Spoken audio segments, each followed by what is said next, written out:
Büdcə kəsirinin əsas iqtisadi nəticəsi nə ola bilər? A bəndi. Dövlət gəlirlərinin azalması.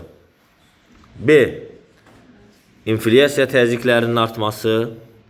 C. İxracın artması. D bəndi.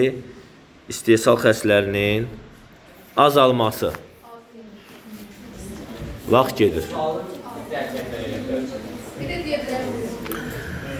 Büdcə kəsirinin əsas iqtisadi nəticəsi nə ola bilər?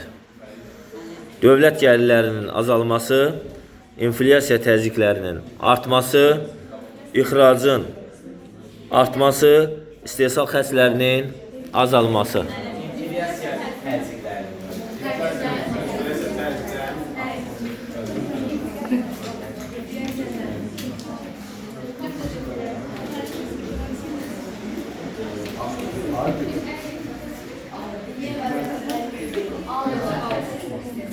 Nə ola bilər?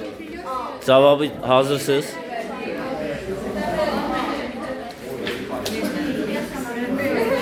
B variantı deyirsiniz. Bu birisi qrup hansı variantı deyir?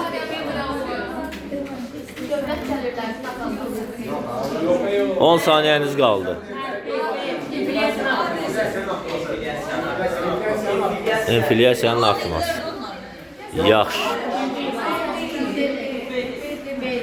B bəndi. Bu qrup da B bəndi dedi. Hər iki qrup doğru cavab verdi. Təşəkkür edirəm.